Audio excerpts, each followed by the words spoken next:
네, 안녕하세요. 반갑습니다. 저는 성신여대 서비스 디자인 공학과 교수 이향은입니다. 오늘 여러분들과 함께 이 기술이 디자인과 만났을 때 디자인이 기술과 함께 시너지를 내서 우리의 삶을 어떻게 변화시키는지 저는 디지털 전환 시대의 디자인이라는 주제로 발표를 할까 합니다. 화면 잘 보이시죠? 자, 여기 굉장히 임팩트 큰 사진 한 장이 있습니다. 과거 우리는 어쩌면 저렇게 단절되어 있는 세상.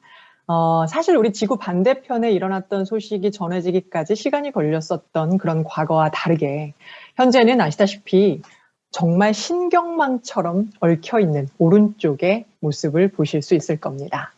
과거와 현재 극명하게 다른 것은 지금은 정말 동시에 모든 것이 다 연결이 되어 있는 아주 연결성이 강한 시대를 살고 있다는 것이죠. 이런 세상에 바로 바이러스가 창궐했습니다.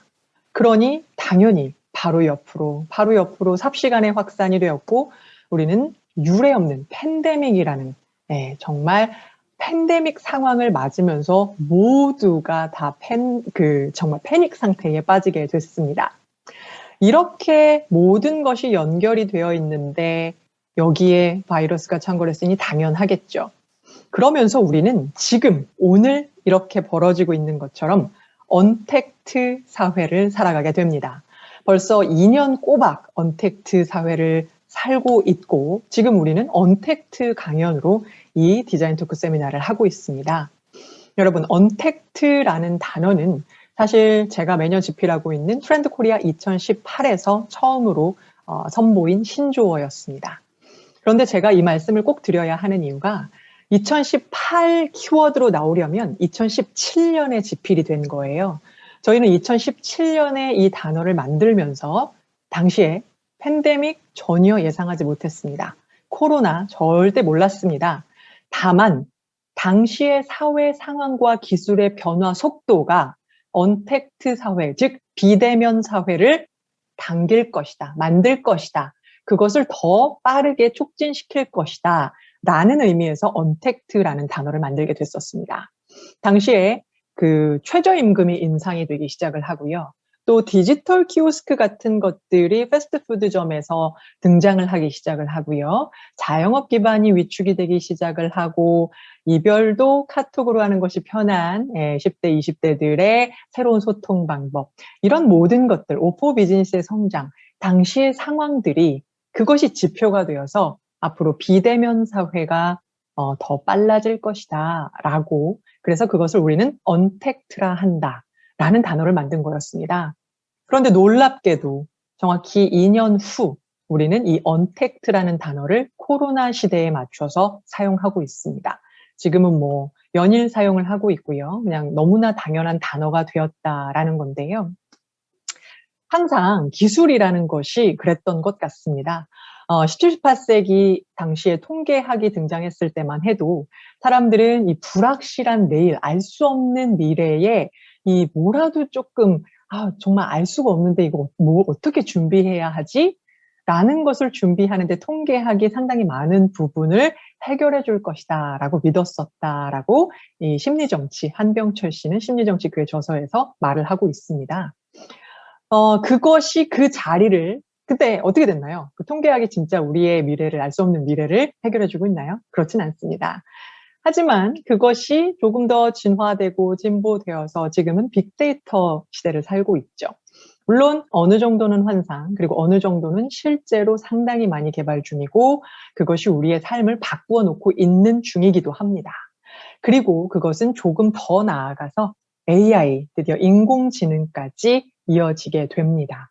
그런데 중요한 것은 이런 기술들이 분명히 저희가 2017년에 이미 언택트라는 말을 했던 것처럼 우리는 지금 기술의 속도와 변화와 가고 있는 방향에 대해서는 다 알고 있고 새로운 기술은 정말 빠르게 쏟아져 나올 것입니다. 자율주행 자동차 시대가 이렇게 빨리 올 거라고 여러분 예상하셨나요? 지금 2021년 11월인데요. 자율주행 자동차, 우리 뭐 많이 얘기하고 있는 테슬라의 그 진화 속도를 보면 정말 빠르게 변화하고 있다라는 것 알고 있습니다. 그런데 이 자율주행 자동차 기술이 발전하는 사이에 우리는 과연 자율주행 자동차 타고서 쭉 가다 보면 편하겠다라는 생각도 있지만 정말 자동차 멀미가 심한 분들은 멀미부터 고민을 하게 됩니다. 이 자동차의 멀미 문제는 누가 해결을 해주지? 바로 기술은 내 삶 속에 얼마나 조화롭게 존재할지 그 방법과 이유를 발견해내는 것이 더 중요합니다. 바로 믿음, 생각, 지각, 느낌, 기억. 이 우리가 디자인에서 상당히 중요한 재료이자 요소로 사용하고 있는 이런 부분들을 기술이 가장 따라오기 힘들어하고 이해하기 힘들어하는 부분. 바로 이 부분에 디자이너가 강점이 있다라고 말씀을 드릴 수 있는데요. 그렇기 때문에 사실은 승차자의 멀미 문제를 기술과 함께 만났을 때 고민할 수 있는 바로 그것. 저는 여기서 창의성이라고 표현을 했는데 문제의식일 수도 있고요. 바라보는 관점일 수도 있습니다. 디자이너들에게 가장 강한 강점 중에 하나죠. 자, 지금 자동차 얘기를 했기 때문에 제가 이 얘기를 드릴게요. 일론 머스크가 나왔습니다. 미래 자동차 타러 가는 것은 엘리베이터 타는 거랑 비슷할 거야. 그래서 어디로 가고 싶다고 말만 하면 알아서 데려다 줄 거야. 당신은 어디에 있는지 차량을 그냥 부르기만 하면 돼. 실제로 일론 머스크는 그래서 자율주행 자동차 테슬라를 만들고 계속해서 발전시켜 나가고 있죠. 그런데 여기 손정희 회장은 사람들이 이동하는 방식은 다 바뀔 것이다. 자율주행 시대 분명하다. 그래서 차량 공유 플랫폼이 매우 중요해질 것이다. 여러분, 똑같은 자동차의 미래가 이렇게 될 것이다 라는 건 모두가 다 알고 있습니다. 운전할 필요가 없는 것도 알고요. 수시로 부르면 온다는 것도 알아요. 그런데 두 그루는 한 사람은 그렇기 때문에 자율주행 자동차를 빨리 개발을 해서 선점을 해야 된다. 다른 사람은 그렇기 때문에 차량 공유 플랫폼을 빨리 만들어야 한다. 이렇게 다르게 갈 수 있다라는 거죠. 이 둘 다 결국은 우리의 삶 속에서 우리의 일상을 좀 더 풍요롭고 더 편리하게 해줄 기술들에 분명합니다. 자, 자동차 얘기를 계속하니 이제 도시 단으로 조금 얘기를 해볼까요? 왜냐하면 실제로 자동차와 함께 그와 관련된 스마트 시티, 도로 시스템이라던가 도시 체계의 스마트 시티가 상당히 도시 차원에서는 굉장히 전 세계적으로 붐이 일고 있기 때문입니다. 가장 일례로 가까운 항저우에서는요, 이 스마트 시티 AI 시티 플랫폼 시티 브레인을 개발을 했는데요. 중국은 상당히 빠른 속도로 디지털 트랜스포메이션을 정부 차원에서 드라이브를 걸고 있죠. 실제로 교통체증이 굉장히 심각했던 항저우가 9.2% 개선의 효과를 시티브레인 추진 이후에 보게 됐는데 이 9.2%라는 숫자는요. 교통체증 심한 도시 3위에서 48위까지 떨어뜨리는 숫자였다라는 겁니다. 샌프란시스코에는 아예 국가에서 관할하는 데이터 중앙정보센터인 데이터 SF가 있습니다. 재밌는 게요. 예를 들어서 말씀드리면 심각한 팬데믹 이후에 백신 맞고 안정기가 딱 왔어. 다시 학교들이 문을 열었어. 그랬을 때 그걸 어느 학교가 언제 문을 다시 열었고 거기에 얼마나 학생들이 다니고 있고 어떻게 되고 있고 학교 위치를 필터링해서 지도를 클릭하면 학교 현황에 대한 자세한 내용도 볼 수 있고 이런 것들로부터 시작해서 샌프란시스코 내에서 일어나는 모든 일들을 모두가 오픈 소스로 오픈 데이터로 실제 거주하는 대중들에게 볼 수 있는 스마트 시티를 구현하고 있습니다. 에스토니아는 아예 국가적으로 장려하고 있죠.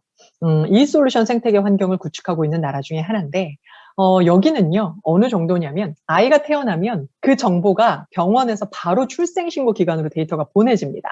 그러면 동시에 자동으로 건강보험기금으로 정보가 보내지게 되죠. 이렇게 또 거기에서 혹시나 전송상에 문제가 있진 않을까 뭐 이런 안전 보안의 이슈 때문에 모든 송신 데이터는 디지털 서명과 암호화되어서 수신 데이터는 다 인증과 기록이 되는 이런 기반의 체계를 만들어 가고 있습니다. 디지털 트랜스포메이션, 이 스마트 시티와 앞에서 제가 말씀드린 이 모든 것들의 근간에는 요즘 사회, 정부, 기업 모두가 열을 올리고 있는 디지털 트랜스포메이션이 있습니다. 디지타이제이션, 그러니까 포맷을 0101 디지털로 바꾸는 디지타이제이션이 1세대였다면 디지털라이제이션은 비즈니스 모델의 디지털 기술을 활용한 것, 그것을 2세대, 그리고 디지털 트랜스포메이션은 말 그대로 전사적으로 혹은 전체, 조직 전체의 완벽한 탈바꿈을 디지털 트랜스포메이션이라고 이야기하고 있습니다. 그런 디지털 트랜스포메이션을 저는 DT가 아닌 DX로 표현을 하는 것을 상당히 좋아하는데요. DT를 조금 더 기술적 기반에서 이야기를 한다면 DX는 X를 experience의 약자로 이야기하듯이 결국에는 디지털 기술이 종국에 추구하는, 그러니까 궁극적으로 추구하는 것은 사용자의 더 나은 경험을 제공해 주는 것이다. 그래서 디지털 트랜스포메이션을 DX로 표현하고자 합니다. 디지털 트랜스포메이션에서 이렇게 제가 쭉 말씀을 드렸는데 사실 디자인은 원래부터 첨단 기술과 그다음에 인간의 요구를 연결해주는 매개체이자 인터페이스로서 새로운 사용자 경험을 창조하는 핵심적인 역할을 줄곧 수행해 왔습니다. 그렇기 때문에 우리 삶 속에 들어와 있는 수많은 이런 플랫폼 비즈니스라던가 새로운 서비스, 뉴 서비스 이런 것들이 아까 제가 말씀드린 디지타이제이션에서 디지털 트랜스포메이션까지 다양화하면서 비용 절감으로 시작했던 디지털 트랜스포메이션이 생산성 향상과 신규 사업 진출을 넘어서 고객 충성도를 확보시키는 방안에 가장 열을 올리고 있는 것이죠. 우리의 일상으로 좀 더 들어와 보겠습니다. 요즘은 라이브 커머스로 쇼핑을 하죠. 상시 쇼핑의 시대가 되고서부터 모든 젊은 친구들을 주축으로 홈쇼핑과는 또 다르고 라이브 온 에어 시스템으로 실시간으로 소통하듯이 놀이하듯이 커머스, 상거래를 하는, 쇼핑을 하는 이런 시대는 자동차까지도 온라인으로 구매할 수 있는 이런 시스템을 만들어 가고 있습니다. 오히려 매장 가서 보는 것보다 이렇게 채널 현대 볼까? 내가 사고 싶은 차의 밑바닥, 보이지 않는 엔진, 이 내부, 그다음에 그 스토리텔링, 그 모든 이야기, 개발 현황, 이 모든 것이 다 온라인 상에서 가능해질 수 있는 이런 라이브 커머스 시대까지 만들어내게 됐습니다. 그러다 보니 유통 방식도 달라져서 D2C, Direct to Consumer까지 이어지게 되죠. 이 런던에서 지난 5년간 가장 큰 성장을 한 스타트업으로 꼽히는 메이드닷컴은 디자이너가 한 명도 없는 디자인 회사죠. 가구 회사죠. 저기 지금 서랍들인데요. 서랍을 열면 조그만 3D 프린터로 만들어진 그런 모형만 있을 뿐입니다.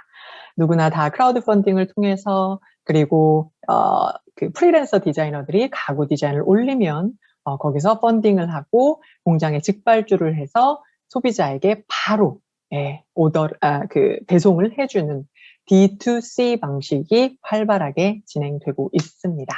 이 모두에는 다 디지털 기술이 중간에 개입이 되어 있는 거죠. 아주 귀여운 사례 하나 보여드릴게요. 바크라는 샵은요, 미국의 스타트업인데요. 잠시 보실게요. Shopping isn't a good fit for dogs. So Bark & Co built the first store where dogs shop for themselves. 네, 보시면 We call it Bark 이 Shop Live. 강아지들이 들어가서 장난감을 가지고 노는데 보시다시피 강아지가 제일 많이 가지고 놀았던 장난감에 대한 정보를 옆에 기다리고 있는 주인에게 실시간으로 전송을 해줍니다. 그게 가능한 것이 저 파란색 조끼를 입기 때문인데요. 예, 다 강아지가 갖고 노는 장난감과 조끼 모두가 다 연동이 되어 있고 몇 시간을 가지고 놀았고 어디에 호기심을 더 많이 보였고 이런 것들이 데이터로 지켜보고 있는 주인에게 오고 구매 버튼까지 누를 수 있게 아주 심리스한 환경을 만들어줬습니다. 자, 이런 식으로까지 우리가 모르고 있었던 신경 쓰지 않았던 부분에 이어서 로레알에서는 개인의 피부 상태를 매일매일 추적해서 날씨와 나의 피부 상태에 가장 매칭된 파운데이션을 즉석에서 제조해주는 퍼스널 파운데이션 제조기를 AI 디바이스라고 이야기하는데 이런 것들이 만들어졌죠. 자, 이런 것들이 굉장히 이제 우리 삶 속에서 많이 나타나고 있습니다. 여기 0.1이라는 숫자가 있는데요. 아마존은 0.1 규모로 세그멘트 한다라고 합니다. 앞에서 보여드린 것처럼 굉장히 개인화되고 있고 극세분화되고 있고 그것에 실제로 데이터가 상당히 많은 역할을 하고 있기 때문이죠. 2022년 트렌드 코리아에서는 이런 현상을 나노 사회라고 이야기를 하고 있습니다. 사회라는 큰 공동체 앞에 나노라는 10억분의 1 단위가 붙었어요. 사회가 쪼개지고 흩어지고 파편화되고 있는 현상을 이야기합니다. 실제로 상당히 많이 극세분화돼서 요즘 트렌드는요. 내 트렌드를 제가 모르는 게 트렌드야. 이런 말이 있을 정도입니다. 대세라는 것이 통하지 않는 극세분화된 세상, 나노 사회라는 트렌드가 키워드가 나왔고요. 그렇기 때문에 기술은 이것을 더 북돋고 있습니다. 초개인화 기술이 상당히 데이터를 기반으로 발전하고 있는데요. 초개인화 기술은 뭐 뒤에서 이제 더 좋은 말씀들 사례와 함께 말씀을 주시겠지만 이런 빅데이터를 기반으로 각 개인의 프로파일을 개발하고 해당 프로파일에 관련된 콘텐츠를 입력해서 결국은 제품이나 서비스나 뭐 공공 서비스도 그렇고요. 다양한 목적으로 활용을 하고 있습니다. 네, 저에게 주어진 20분이 거의 다 되었는데요. 제가 항상 미래 사회, 알 수 없는 미래 사회에 대해서 항상 연구를 하고 변화하는 지점들을 포착하고 이러고 있는데요. 미래를 예측하는 가장 좋은 방법이 무엇이냐라는 질문을 가장 많이 받습니다. 미래를 예측하는 미래 방법론, 미래 연구 방법론, 그다음에 어떻게 하는 것이 가장 좋은가에 대한 질문을 가장 많이 받는데요. 지난 15년간 연구를 해온 결과 미래를 예측하는 가장 좋은 방법은 미래를 발명하는 것이다 라는 앨런 케이의 말을 빌어서 마지막 클로징 멘트를 하려고 하는데요. 제가 보여드린 많은 사례들은 이런 기술이 실제로 우리 삶 속에 침투해서 결국은 나의 삶과 얼마나 조화롭게 자리할 것인가. 거기에는 문제의식 그리고 그것을 바라보는 관점에 대한 디자이너의 강점에 대해서 말씀을 드렸습니다. 내년도 2022년도 미래를 한번 발명해 보시면 어떨까요? 지금까지 이향은이었습니다. 감사합니다.